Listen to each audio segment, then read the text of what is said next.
इस वीडियो में दिखाए गए सभी पात्र, स्थान और घटनाएं पूरी तरह से काल्पनिक हैं। इनका किसी जीवित या मृत व्यक्ति से कोई संबंध मात्र संयोग होगा। यह कहानी केवल मनोरंजन के उद्देश्य से बनाई गई है। रात के ठीक 3:07 हुए थे। बाहर तेज बारिश हो रही थी। पूरा शहर सो रहा था, लेकिन आईएएस अधिकारी अरविंद मिश्रा की आंख अचानक खुल गई। फोन की घंटी बजती है। उन्होंने उठाकर रिसीवर कान से लगाया और उधर से सिर्फ एक वाक्य, जो कहा जा रहा है बस वही करो, वरना तुम्हारी सच्चाई सबके सामने आ जाएगी। और कॉल कट।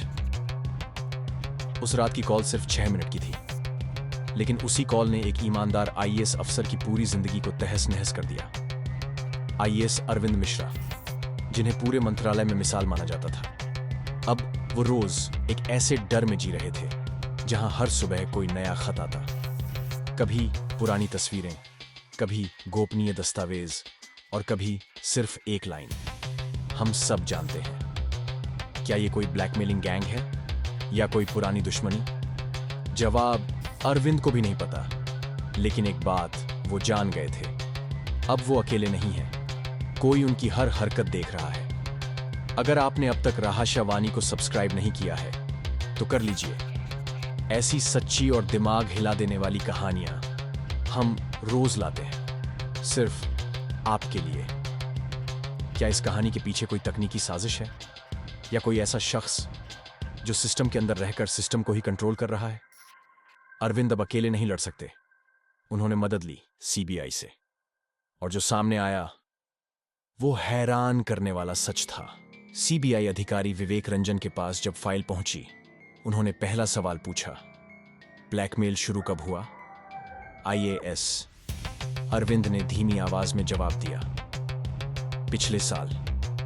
एक फाइल पर मैंने दस्तखत करने से मना किया था, तभी से यह सिलसिला शुरू हुआ है। वो फाइल एक रियल एस्टेट प्रोजेक्ट से जुड़ी थी, जिसमें 800 करोड़ रुपए का घोटाला हो रहा था। सीबीआई ने जब उस केस की तहकीकात शुरू की तो हर सुराग मंत्रालय के अंदर ही किसी व्यक्ति की ओर इशारा कर रहा था। लेकिन कौन?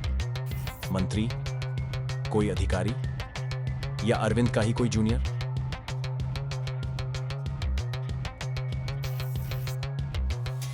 सीबीआई ने कॉल रिकॉर्ड्स खंगाले, ईमेल्स की ट्रेसिंग की और एक नाम उभरा, विनीत चौधरी, एक युवा अधिकारी जो कभी अरविंद मिश्रा का शिष्य था। अब सवाल था, क्या विनीत ही ब्लैकमेलर था? रहस्य की परतें खुलती हैं। सीबीआई ने विनीत को हिरासत में लिया, लेकिन पूछताछ में जो सामने आया वो सिर्फ एक इंसान की करतूत नहीं थी, वो एक पूरी टीम थी। मंत्रालय के भीतर का एक शैडो ग्रुप जो ईमानदार अफसरों को ब्लैकमेल करके सरकारी फैसलों को बदलवा रहा था। सीआईटीवी फुटेज, ऑडियो क्लिप्स और क्लोन किए गए पेन ड्राइव्स। सीबीआई के पास अब सच्चाई के हर सबूत थे, लेकिन कहानी यहीं खत्म नहीं होती। सीबीआई ने जब उस ग्रुप के लीडर की तलाश शुरू की तो जवाब आया, आप जिसके पीछे हैं वो आज भी सरकार में उच्च पद पर है। अरविंद मिश्रा के होश उड़ गए। सीबीआई की टीम स्तब्ध रह गई। जो इंसान इस पूरे ऑपरेशन को चला रहा था वो उनके ही विभाग का सचिव था। अब बात बन चुकी थी राज्य बनाम सिस्टम की।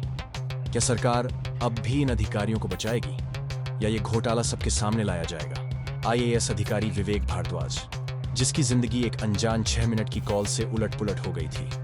वो कॉल थी धमकी, ब्लैकमेल और किसी गहरे राज का ट्रेलर। और अब पर्दा उठेगा उस चेहरों से जिन पर नकाब थे।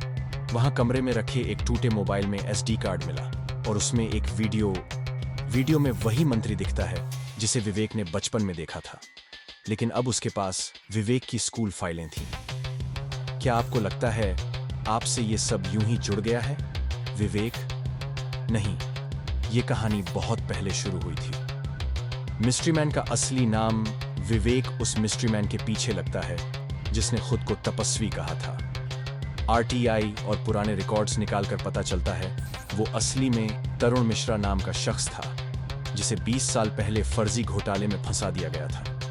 और फंसाने वाला कोई और नहीं, विवेक का पिता, जो भी एक अफसर था। ट्विस्ट, तरुण मिश्रा की जिंदगी बर्बाद करने वाला सिस्टम ही था, और अब वो सिस्टम के बेटे से बदला ले रहा है। कॉल किया। तेरा सिस्टम तुझे कैसे तोड़ता है वो तू आज खुद देखेगा। अफसर बना हा हा, लेकिन आज से तू कैदी है अपने मन का, अपनी पहचान का।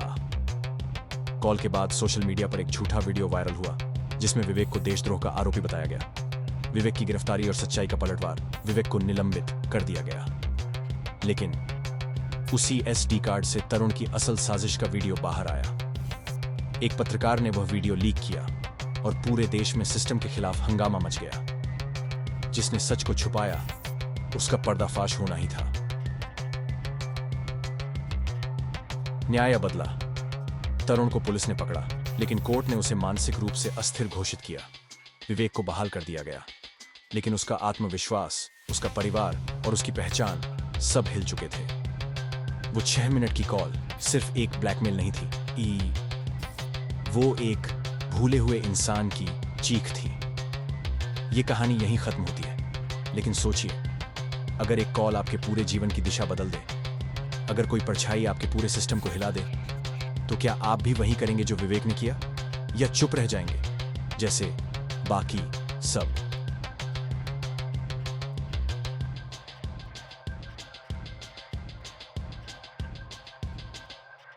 अगर ये कहानी आपके दिल को छू गई तो रहस्यवाणी को अभी सब्सक्राइब करें और अगली कहानी के लिए घंटी दबाना ना भूलें।